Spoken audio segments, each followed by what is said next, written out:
Look in the bottom of the page. There's a beautiful medrash right in the end of Sifrei, right at the end of the Torah.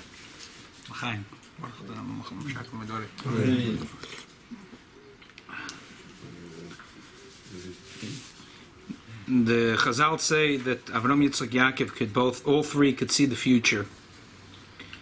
And it talks about Avram Avinu, and then it talks about Yitzchak, which is yesterday's parsha, and about Yaakov today's parsha. Yitzchak could see the Beis Hamikdash Bonei as it was built. And he saw it destroyed.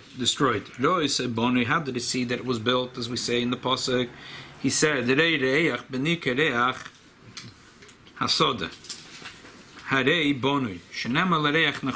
because it says reach beni.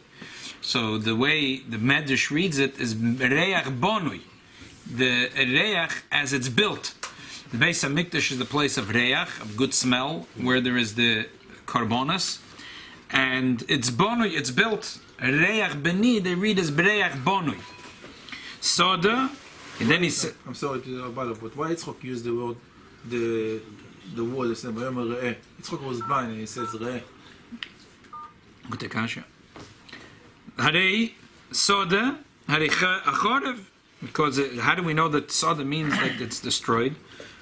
Shenemar, it says lachem baglalchem tzion soda techoresh. So soda means that the Beis Hamikdash is destroyed, as it says in the pasuk tzion soda techoresh.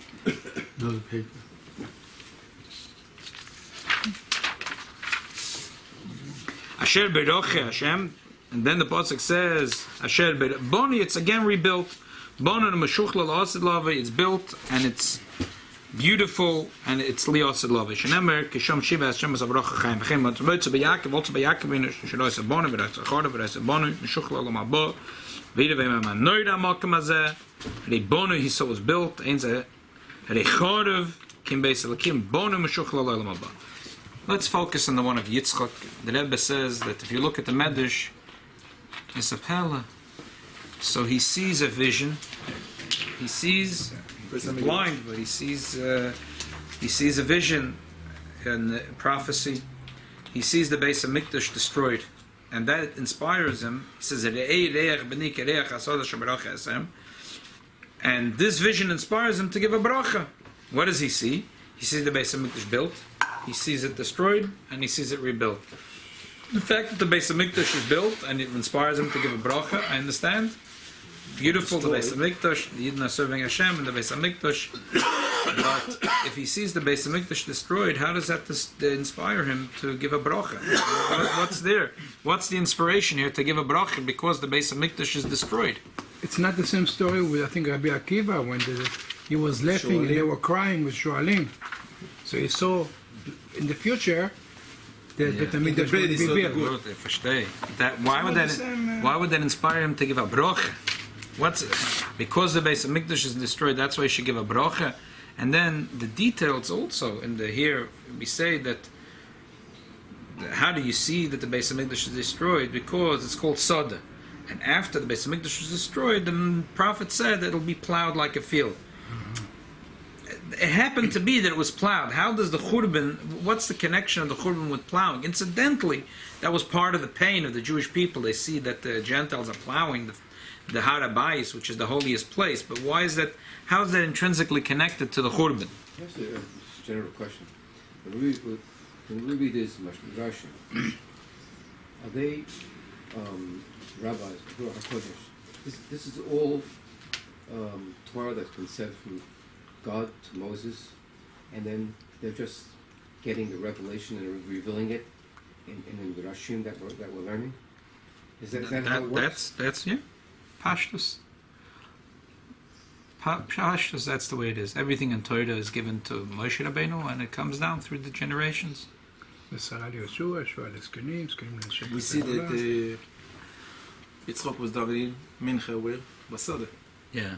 So the word soda we're using. Yitzchok was Avram was digging. called Har, Yitzchok was called Soda. Yitzchok was digging. And Yaakov was called Sukkah. Yitzchok is digging a well in the soda also. No, that's the Soda. Okay. Be'erot. Yeah. Where do you dig be'erot? Between In soda. Not in Soda. city. Okay. Moleket used to be in the city. So the Rebbe has a here push to Shaila.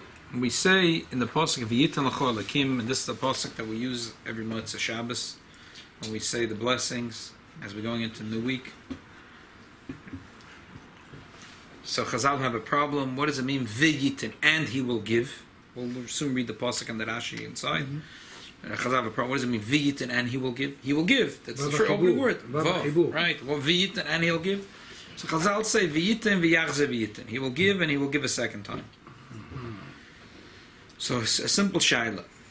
When you're talking about a human being that gives you a gift, so he gives you once, he gives you a gift.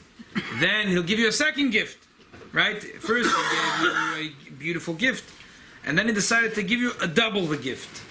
Person gives today is the big thing with on charity, right? He don't take away the gift. He give you a first gift. He give you a second gift. No, he don't take away the first gift and then give you a second gift. But the Ebshter give you a gift, he took it away, then he give you a second gift. No, but the shaila is here. What's pshat v'yachze v'yitin? The Ebshter is blig vul.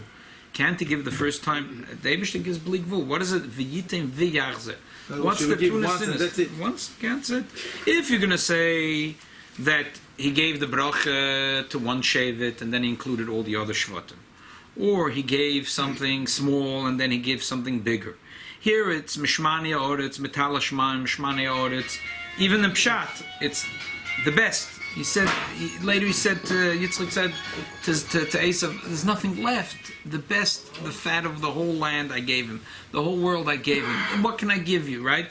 So Eibush, they gave him everything. And if you look in Chazal, it's mikra, it's all kinds of secrets. Everything is included in this metala, shemayim, mishmani, oretz. So what's left to give a second time? If you say, lock, stock, and barrel, the whole world is going to be for the Jewish people. Olam Hazah, Olam Haba, Eretz Yisrael, Olam Chutz La'aretz, the sky and the heaven and the shmani and the metal, everything is for the Jewish people. So what's the v'yachze v'yitin? What's the second v'yitin? You gave everything. You gave, the Rebbeinu Shalom gives his blig vul, infinite. He can give it the first time. Yes. Why is it? He gives, in other words, he gives like this, and then he's going to give you a smaller gift, then give you a big, what's his v'yitin v'yachze v'yitin? Are they getting ready for all this? Uh-huh.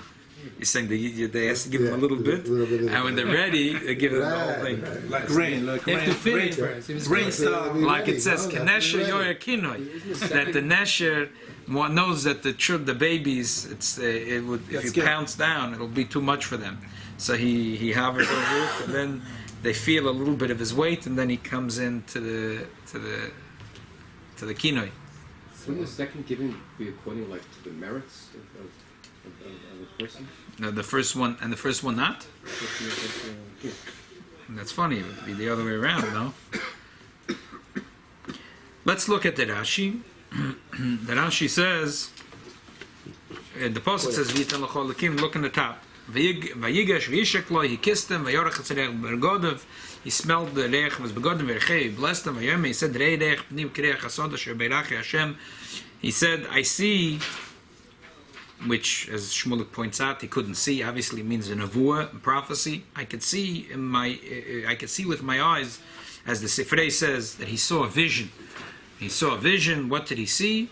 He saw Reach Beni, Reach Hasoda, Sheberache Hashem. He saw a vision of 3 times of the Jewish people, the Beis HaMikdash, the Golus, and then Mashiach with the Geula. Okay, and then he's inspired to give a blessing. He says, V'yita l'chol lakim, the Eibush should give you metal shma mishmana oretz, from the dew of the heaven, from the fat of the earth, v'roiv dogim b'sirush, and a lot of wine and a lot of wheat. Yavducha amim v'shtachal l'gevil, mevgevei l'achecha v'shtachal. Used to be the old Yiddelach had a whole rhyme. My Bubby used to sing it, but I just got the first few words. He used to sing Motzei Shabbos. They used to suffer, the Cossacks, and they suffered in Russia and Ukraine and Belarus. So they used to say, "V'yitin lecho, kein Geld nicht da." The Eibush says he's going to give, but we don't see the money. Mitala shemayim, nicht da from Vemen Salayan. There's no one to give us loads. Mishmane Yoretz, Mekumtem Poretz. We owe money to the Poretz. And it goes up for the whole V'yitalach. They sing it from the They sang it from the Kishkis, yeah. Feel it. So let's look at Rashi. Yitin lecha. The last three lines at Rashi, it's on the left side. Rashi says, what does it mean? V'yitin, he's bothered by this vav. Yitin v'yachze v'yitin. He'll give and he'll give a second time. L'fi pshuta, the pasuk pshat is mutzav linyan isha. It's going back to what he said earlier. He said, the sea, he saw that the smell of the sun, shenosan l'kadosh baruch hu kereach hasada, ve'oid yitin lecha metal hashamayim. The pasuk pshat is that the first thing was already a blessing. He said, the Eibishter gave you that you have a smell of Gan Eden. You have the smell of an apple orchard, of a chakal tepuch condition. You have an amazing smell. That was the first blessing. V'yitin lecha was already the second blessing. Even though that's pshat, and that goes better with the words, but Rashi says it as a second pshat, because the truth is, if you look at the context of the psukim, it doesn't sound like the first thing was a bracha. It sounds like the first thing was a prophecy, not a bracha. And if it was a bracha, why does it say Asher berache havaya v'yitin lecha elikim? It changes. It really doesn't. It actually says the pshat in the words, but as a second thing. Really, he has no choice. Even though he usually likes to say pshat first, here medrash goes first because the pshat doesn't. The pshat doesn't fit well. The pshat doesn't go well, and also so he says the medrash. Okay, so back to the question. Now that we know that the Medrash says, and this is the even a pshat, Rashi brings first the Medrash, V'yitan means he's going to give, and he's going to give a second time. Why can't he give everything in the first time? Chassidus, whenever we talk about, we try to give a parable to understand things, relationships. We talk about a student and a teacher. And in the Pirkei Avos has brought us two prototypes of students. Mazak had 5 students. He said, if you take all my students and all the Jewish people and you put them on a scale, and you put my student Elazar ben Hurkanus, he's gonna outweigh everyone. Achlias kulam. If you put all of them, they're all the Chacham Yisrael on one side of the scale, and on the other side you put Rabbi Elazar ben Hurkanus. Rabbi Elazar ben Hurkanus is going to outweigh them. That's it. Why? Because he had a special maila. He was burasut she'ein ma'abetipa. He was like a ditch that with wine that was with seed. It was so perfect. Not one drop of wine. In those days, they would count. If they had it, they store the wine. How much wine would get lost during the year because it would go out, it would seep out. It was just the question was how much wine, over the years, how much wine you're going to lose. He was bur such, ain't it? One drop of wine, you can leave it there for wine, it's like a barrel, a wonder barrel. Didn't have plastic those days, right? So always, if you had things in barrels, you had things in the pit. So the wine would seep into the walls of the barrel, the walls of the pit. He was like a wonder barrel. Not even a drop of wine got lost. And Chazal said, "Lo yomar davar shalashoma meraboisai me'olam." Lo yomar davar shalashoma. He never said something on his own. Every word he said was what he heard from his rabbis. He retained everything, and therefore, in that maila, he outweighed all Chachmei Yisrael. Yet the Gemara Mishnah says further that if you took all the Chachmei Yisrael and Rabbi Elazar ben Hurkanus and you put them on one side of the scale, and on the other side you put Rabbi Elazar ben Aroch, he will outweigh everyone, and also Rabbi Elazar ben Hurkanus. And the Mefarshim say it's not a machloikis, depends for which issue. On the issue of retaining, Rabbi Elazar ben Hurkanus was king. He retained everything. Rabbi Elazar ben Hurkanus had so much Mesiras Nefesh till in Torah. His father wanted him to work on the farm. Everyone in the family needs to work on the farm. He decided he wants to learn Torah. He disappeared. He came to the Beis Medrash of Rabbi Yochanan Marsov. He learned Torah with Mesiras Nefesh. And his father finally came. Oh, yes, one. Oh, you have? He came to Yerushalayim because he wanted to make a shvuah that my son is not going to get anything. He wanted to make a tzavor. His son is going to be cut out of his will. That his other children are going to get part of the inheritance, and this son because he's not. Yeah. Did he know his greatness? He didn't. And when he came to the yeshiva and he found out that his son He came to the Number one. So he said he couldn't believe it, and he felt so terrible. So he wanted to do the other way around. He said, I'm going to give everything to Rabbi Elazar ben Hurkos. And Rabbi Elazar ben Hurkos will refuse to take it. He refused to take a penny more than he deserves. That was the story of Rabbi Elazar ben Hurkos. Rabbi Elazar ben Hurkos was the faithful Talmud of Rabbi Yochanan Marsov. The Talmud tells so many stories about Elazar ben Hurkos.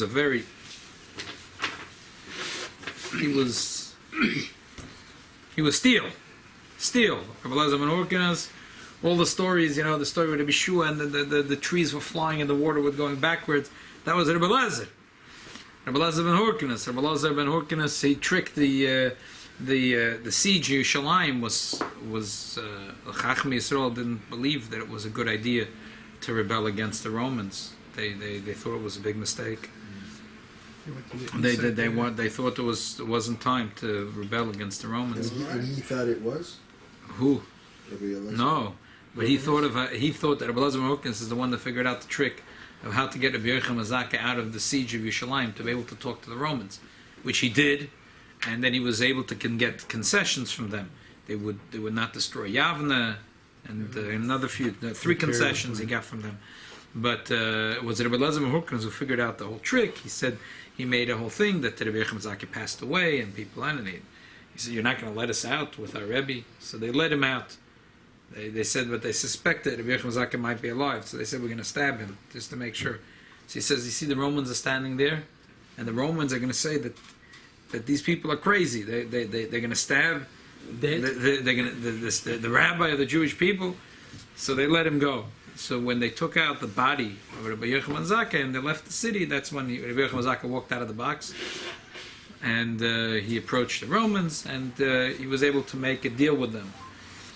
But this is all the kunz of Rabbi Eliezer ben Hurkos. Rabbi Eliezer ben Hurkos was a faithful Talmud of Rabbi Yochanan Marsov.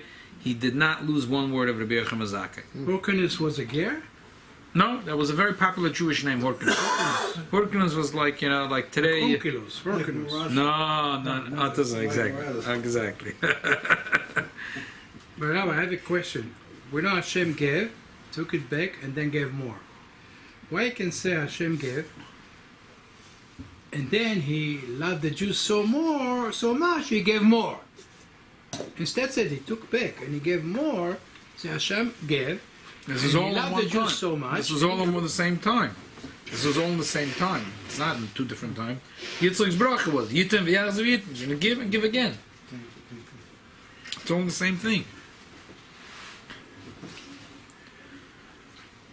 Then there was Rabbi Elazar ben Aroch. Rabbi Elazar ben Aroch, he would outweigh everyone else, not on a different issue. What was he special about? He was Kemayin HaMizgaber. He was like a well that was always Spritz. Always pounding. It was always strengthening. Mizgaber is strengthening itself. It's forceful. So even though the mile of Rabbi Elazar ben Hurkos was remarkable, the truth is that Rabbi Elazar ben Hurkos is the one that really retained all the Torah of Rabbi Yochanan Marsov. Rabbi Elazar ben Aroch, the Gemara says that after Rabbi Yochanan Marsov passed away, his wife said, you're going to go to Yavna. Don't worry, she said a different city over there was a very, very pleasant city. There were good bathhouses. So you go live there, and don't worry, all the Talmidim will come to you. No one came to him. And he was sitting on his own, and he forgot everything.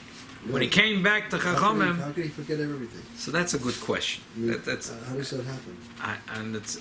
So in Pshat, exactly what happened, I'm not sure. But the way the Gemara describes it is that he came back and they gave him to read the Torah, and it was a time to read Achoydesh Hazeh Lochem, and he said Acheresh Hoya Libam. Instead of saying Achoydesh Hazeh Lochem, he said the 3 words, simple words that a 5-year-old child could read. He couldn't read it. Instead of saying Achoydesh Hazeh Lochem, he read Acheresh Hoya Libam. So he got sick. Then, according to Medrash Rava, he sort of did tshuva, and Eliyahu came, and he did tshuva, and Eliyahu came and learned Torah with him again. Relearned with him the Torah again. But he didn't retain what his Rebbe told him. He didn't retain. That wasn't his specialty. Retaining, that was Rabbi Elazar ben Hurkanus. He was a steel. He was the guy made out of steel. You gave him a word, you told him something, he remembered 20 years later. You forgot what you said. He remembered the pause that you paused between one sentence and the other. Rabbi Elazar ben Hurkanus did not forget one word. That's how the Torah of his Rebbe was so important to him that he couldn't miss out a word. The truth is, Rebbe used to get upset. People, the Fabrengens people used to sleep.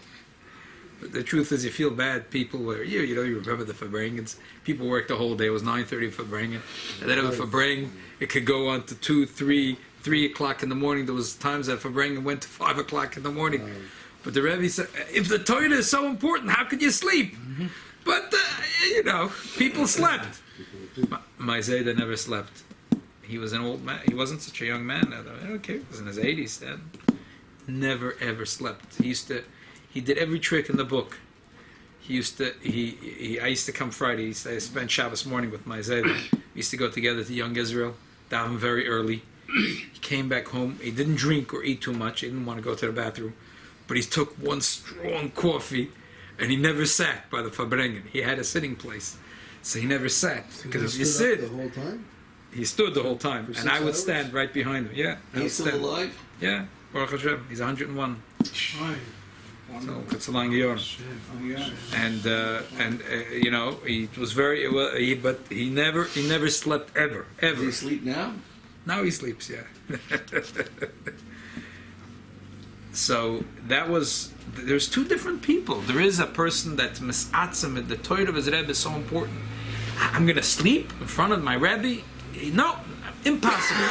Rabbi Elazar ben Hurkanus didn't sleep. Every word from Rabbi Yochanan Marsov, he never, could you imagine? I mean, we were at Fabrengens, right? Imagine now 20 years later. We remember maybe a thing, this, that, I remember as a kid, as a child, I remember the Rebbe telling a story about the Rebbe HaKodesh, and that after he passed away, he came back to his family, he made Kiddush. Rabbi Elazar ben Hurkanus remembered his years. Do you think Rabbi Yochanan Marsov gave shorter Fabrengens than Lubavitcher Rebbe? Probably was also long Fabrengens, yeah? And Rabbi Elazar ben Hurkanus remembered every word. But yet we say that Rabbi Elazar ben Hurkanus was more special. Why? Because it Kemayim HaMizgaber. Because his Rebbe taught him a way of how to think that he can come up on his own. He could come up with thoughts that his Rebbe would come up with on his own. He would think of it. His Rebbe passed away already, but he would think, his Rebbe trained him how to think. His Rebbe didn't only teach him Torah, but taught him how to think. That he would come up with Torahs that was his Rebbe's Torahs, but he never heard it from his Rebbe. He was a Talmud of Rabbi Yochanan Marsov, but his uniqueness was Kemayim HaMizgaber, that he was Mizgaber on the Rebbe's Torah to be Mechadish more, but his train of thought was like Rabbi Yochanan Marsov. This is the difference between, in general, we're all the Rabbanu Shalom students. This is the difference between Tzaddikim and Balei Tshuva. Tzaddikim, they guard Hashem's mitzvahs and His Torah. Not one drop of wine is lost. Nothing is lost. The Rabbanu Shalom tells the Tzaddikim to do, and they do exactly what the Rabbanu Shalom wants in the world. Rabbi, you said that you stood beside of your grandfather. I was in the army in 1972. My grandfather, Alav Shalom, the Shochet with the Ben Ishai. He has a shul. He loved me as a grandchild more than anybody else. So I'm coming to shul, take me next to him. He stand up the whole Tefillah Yom Kippur. And he tell me stand up. I said, Saba, I'm tired. So you can sit down. Everybody said, old man, 90 years old, standing. And you sitting? So I have to stand up all Yom Kippur. Oh, yeah. The whole Tefillah. I come from the army, I'm dead tired, I want to lay down. All the day. There's some people that stand Yom Kippur a whole day. Yeah. There's a minhag, an old minhag, it's brought in Shulchan Aruch. I can't even stand for Neila. Right. There are people that don't sit the whole Yom Kippur, they stand. Yeah. There's a special minhag, it's brought in your Shulchan Aruch. Did Rabbi Eliezer ben Hurkanus speak his Torah in the name of Rabbi Yochanan ben Even No, we spoke about it the other day. But everyone knew if he ever said anything, it was only from Rabbi Yochanan Marsov. In the old days, when they used to learn, they used to stand all the time. They used to stand, right. later when the they were matakan leaving? they should sit. Yeah. So, Rebbe, what was your point that tzaddikim never Oh, lose the word? so tzaddikim, they don't lose one drop of wine. They keep what the Eibusha says. Baalei tshuva, they don't keep every drop of wine. They lose plenty, right? But their kemainam is gaber, because if a person does real strong tshuva, the Gemara says, the zdoinos, the sins turn into merit. So that's kemainam is gaber. It's more. That is really a mainam is gaber. What ordinarily should be an avera, they turn it into a mitzvah. That's the difference between tzaddikim and baalei tshuva. And therefore Chazal say that tzaddikim, baalei tshuva stand the place that even tzaddikim can't stand. Tzaddikim do step by step, but the baalei tshuva is, they jump. But it's better to be not a Baal Tshuva, it's better to be a tzaddik, because, you know, in this week's parsha, it talks about yitzchock, he prayed for children, and Rivka prayed for children. Hashem listened to Yitzchak because there's no comparison between a tzaddik, a son of a tzaddik, right? Than a tzaddik, Ben Rasha. daughter of. It depends for what. For some things, like we said now with the Rabbi Yochanan Marsov, for some things, Rebbe Lezer ben Hurkinus is stronger than everyone else. But on other issues, Rebbe Lezer ben Aroch outweighs everyone, including Rebbe Lezer ben Hurkinus. So there are issues where a tzaddik outweighs everyone else. But there are other issues, and on the Maila of Kemainam is Gaber, tzaddik doesn't have it. The Baal Tshuva has it. That the Zoya says that they get pulled with such a strong magnet that tzaddikim are never pulled with such a strong pull. That only the Baal Tshuva had. Is the Benoni in the Tanya a Baal Tshuva? A Bein and Tanya could be a Baal Tshuva, a Bein and Tanya could be a tzaddik. In this regard, this issue that we're talking about, it could be one or the other.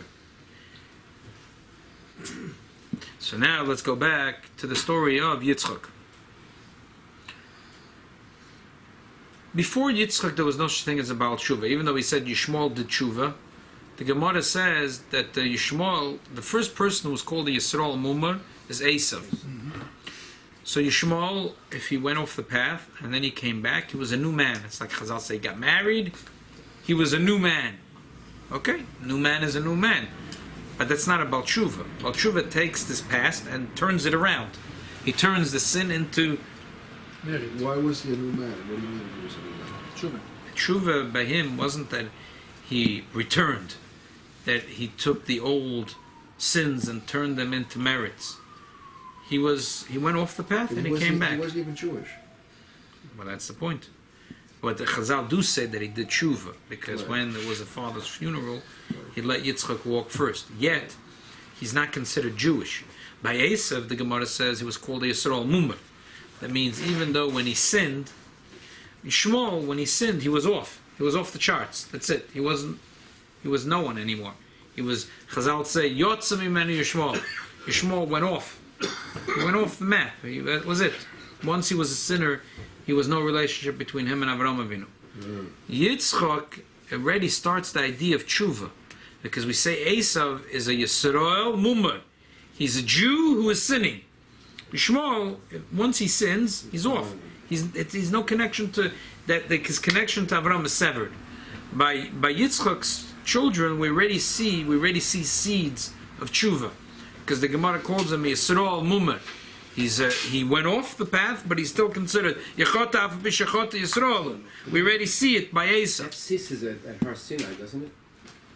Yeah, right, true. But still, there's already the seeds. The seeds are here. So therefore, this is the two blessings and that's why Chassidus says that's why Yitzchak wanted to. Why did Yitzchak want to give the blessings to Esav? Well, you think Yitzchak was a fool? Yitzchak didn't know that, as we discussed at length yesterday, he was no fool. That as soon as Yaakov comes in and he says, "Maza meharta limtza b'ni," how is it that it took you so quickly to go? Usually hunting takes you 4 hours. Today it took you 1 hour. He said, Kikra Hashem alafnei echad lefoni. The Eibishter gave me. He got into trouble. Yitzchak said, "This is not Esav. This is not my son. This is not. Geshona v'amushcha. Come here, I want to touch you." He starts to suspect that this is not really his son, because he knows that Esav never evokes Hashem's name. So Chassidus says, and we learned this Maimon, and Alter Rebbe says, so you clearly see in the pasuk that Yitzchak was no fool.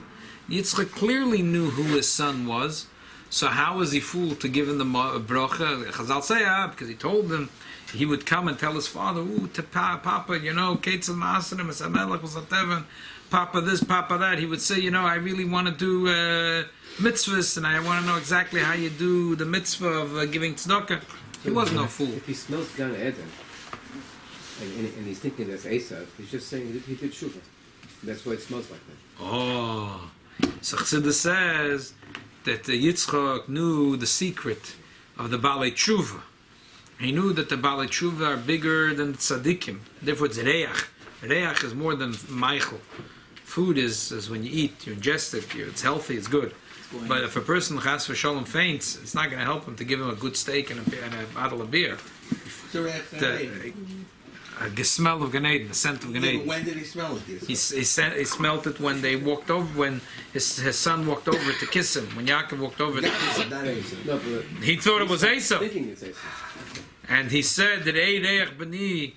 So he said, Yitzchak could smell the mile of the Balei Tshuva. That's why he wanted in the first place to bless Esav. Now the Rebbe says he thought he'll give him the blessing. The blessing was a great godly revelation.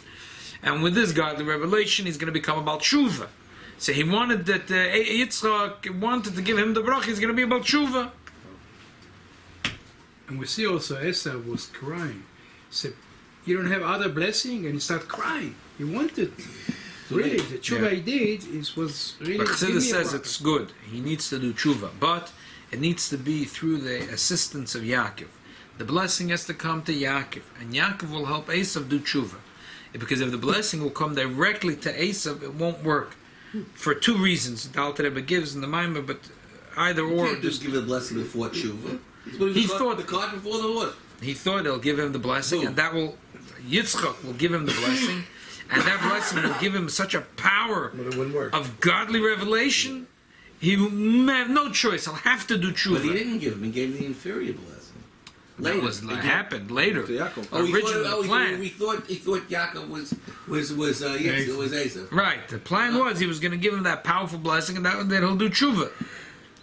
So now we understand why the blessing is yiten v'yachza v'yiten.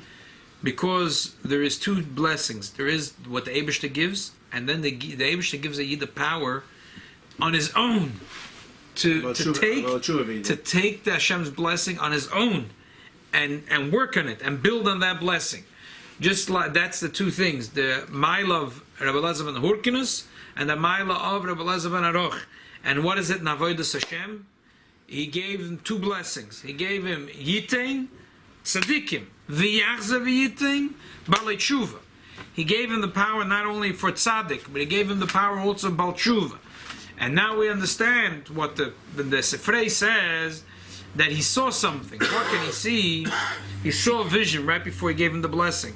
He said, Yireich B'ni, which means Yireich Bonui, a Yireich from a base of Mikdash as it's built, Yireich HaSoda as the Yireich of the field, which is Tzion Soda Techodesh, it's plowed. And then Asher Beirach Hashem, which is that Beirach Hashem, that the Beis Hamikdash is going to be rebuilt with the Beis Hamikdash Shlishi. So the general like this. So first of all, based on what we just said, we understand because he saw the mile of the Balei Tshuva. When there's a churban, the Yidden do tshuva, and that brings Mashiach. But why is it to do with plowing a field? Because in general, how does a person become a Baal Tshuva? How does a person become a Baal Tshuva? True Baal Tshuva is when a person feels bitterness. This is no good. This is bad. Right.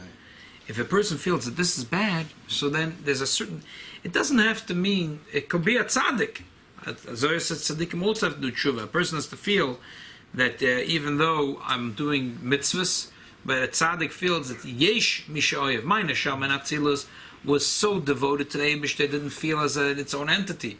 And here I feel like I'm a big man, I'm a big tzaddik. Yesh mishoyev, that breaks the heart of the tzaddik. He realized that his devotion to Eibush is nothing compared to the way neshama really is in Atzilus. So he feels that bitterness. That's the plowing. That's the plowing.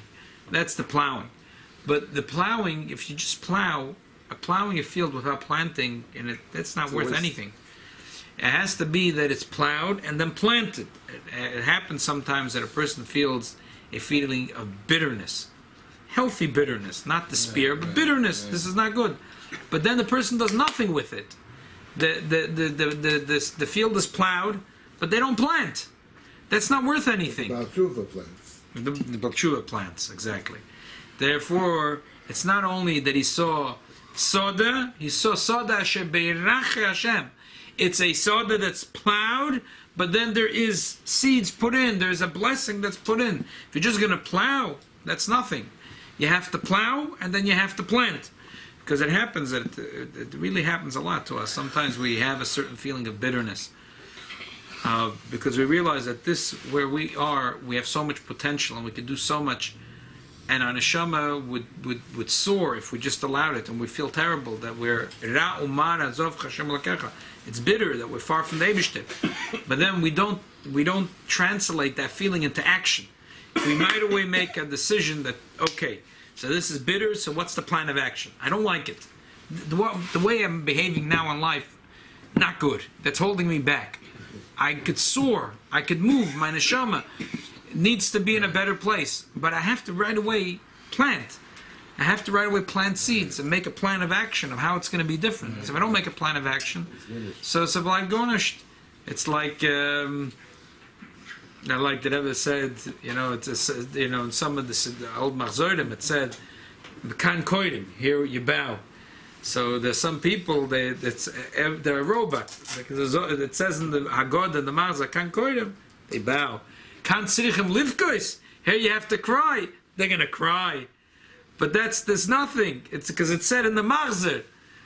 They have to bow not because it says in the Marzah. We have to cry not because it says in the Marzah. We have to cry because we're crying. We have to bow because we're crying. So that's why the idea of the Baal Tshuva and is hinted in the idea of Tzion Soda Techorish, because the whole power of the Baal Tshuva is from plowing the heart, and that is what Yitzchock saw. It's a question of a little off topic, but why does the bracha to Yaakov have to come through? You start thinking that it's Esav. That's a separate question. It's a good question, and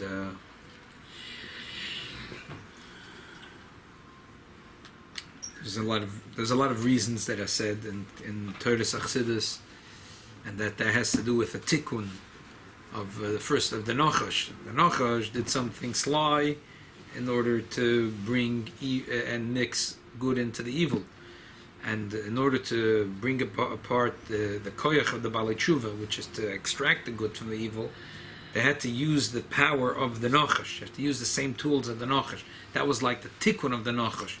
The Nachash used the slyness in order to do evil. He needed to use slyness, because slyness was created for a purpose. The Eibishter created for a purpose. Just like we say, Adam Nakoyan he was cunning in order to make peace. So the Eibishter created cunningness in order to use it. But the Nachash was cunning in order to evil. Yaakov Avinu had to use the power of cunning in order to bring about the bracha.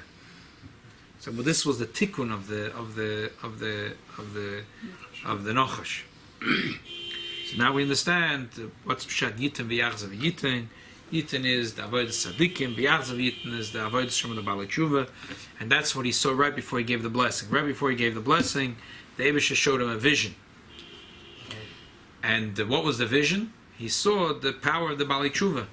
He saw not only the mile of the tzadikim, which is reach bonui, the built-up reach, the Beis Mikdash is built, but he also saw that this kesoda asher beirach Hashem. He saw the mila of the field which is plowed, because over there you could plant, and over there you could see the bracha of Hashem.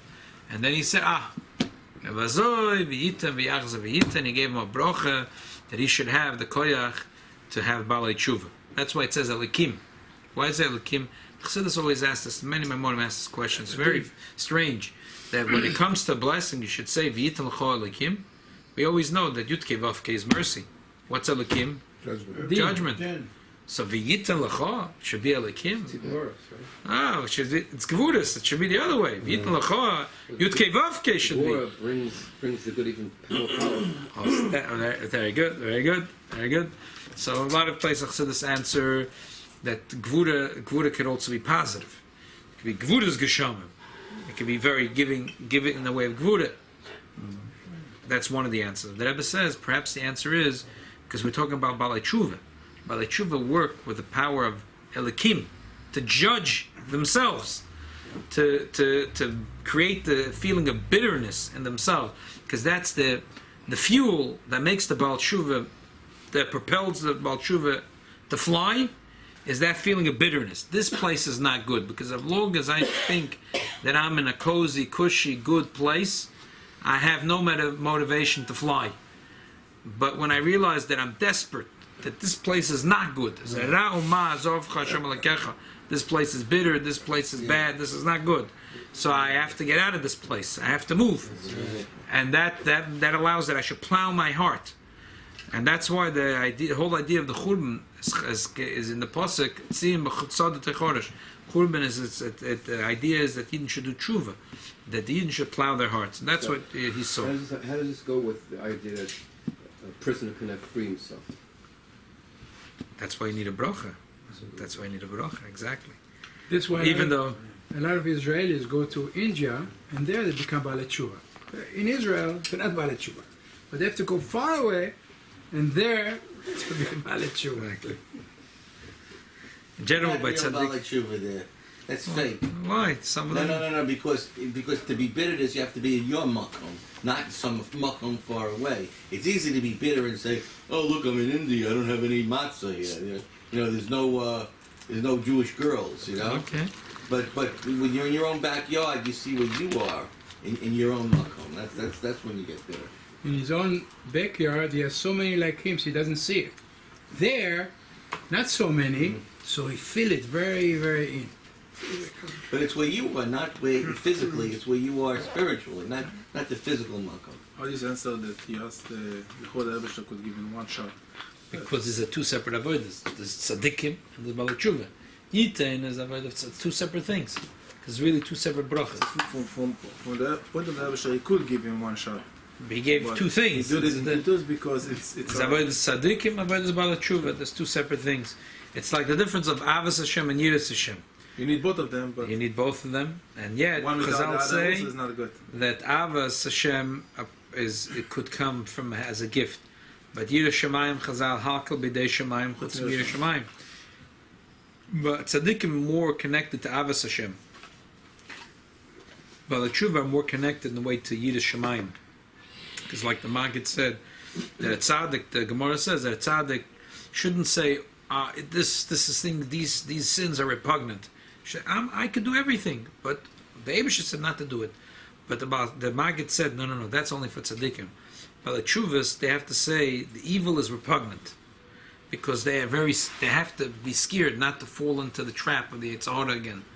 So we see that the balei tshuva have a special connection to Yid. So even though we say hakel b'dei Shemayim chutz miyiras Shemayim, so what do you ask the Eibusha to give it to you? Hakel b'dei Shemayim chutz miyiras Shemayim. So, but yet we see that. Sometimes we could ask, because Chassidus says, Mi yitem v'hoya levavim liyira oisei. Who? So the Gemara says, Mi yitem. The Eibush is saying, halavai, someone would make my children have yiras Shemayim. You're the Rabbanu Shalom, so give it to them. So the Gemara says, no, from here we know that hakim b'dei Shemayim chutz yiras Shemayim. Yiras Shemayim, the Eibush that says, it's as if the Eibush says, my hands are tied, I can't do anything about it. So but Chassidus says, no. If you read the pasuk deeper, that's not the way you have to read it. Me yitem v'hoya levavim ze liyira oisei. From the level of me, which is so aloof, which no one knows where it is. Me, Where is it? Oh, that level, he could give the Yid a blessing to have Yireh Shamayim. So don't be fooled when the Gemara says Hakir B'dei Shamayim Chutz Mir Shamayim. It's on the regular, on the Mishamayim in heaven. They can't help you.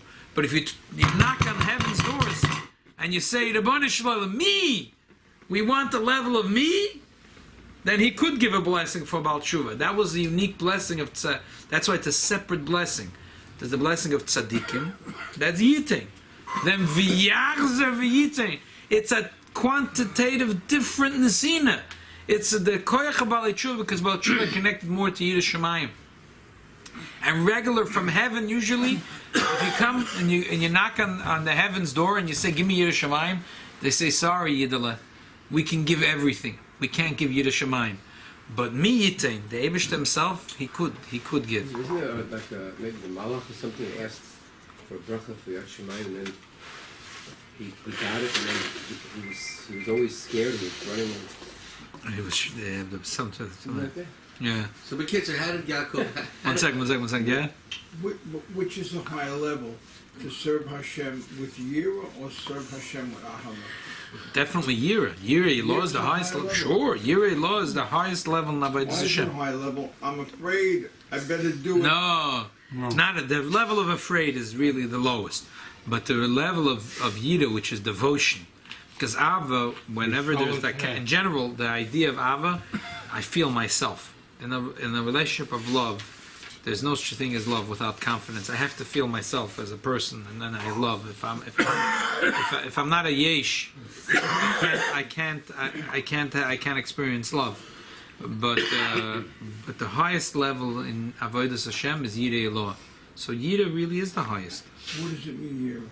What's the actual meaning? So that we'll have to leave it for some nice maimer on lekuti Torah. But Yireh Elah, the Alter Rebbe says, is the highest level in Avodas Hashem. Supreme Yireh. So when it comes Thursday night, and you'll do the Tanya share with Rabbi... Ask him the question. What? Rabbi Silverberg, no? Thursday night with Thursday night, right. Silverberg. Right, and make sure Rabbi Silverberg explain what's Yireh Elah. It's way. Rabbi Silverberg can always explain it. But the way he went to Kollel, we How did Yitzchak see the Indian of Tshuva from Yaakov? Yeah. Of Baal Tshuva from Yaakov?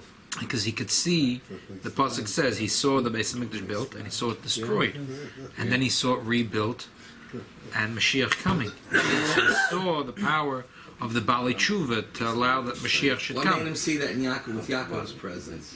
The Eibishter made him see it. The Eibishter opened his eyes. Pasuk said, "Vayomer," he So said. you'll be tricked. Is he giving the bracha? I don't know about Yaakov or Esav, but he saw whoever was standing in front of him.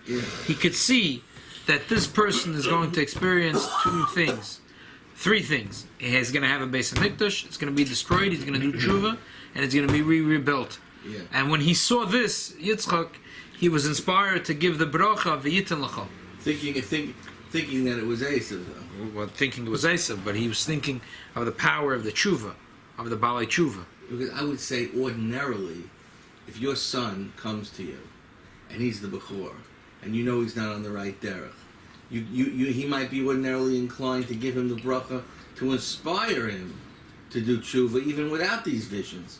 So you're saying the visions just were aiding him a little bit, abetting him in the direction he was ordinarily going to go anyway. Probably. Right, he was going to go there anyway. Yeah. Right. It's a nevuah. He saw the mile of the tshuva. He was blind, but he was able to see. We should be zoiche in our life, in our own little Beis Hamikdash, to be not only to see the churban, but also to see the rebuild. And then the whole Klal Yisrael should see the rebuilding of the big Beis Hamikdash. The whole place is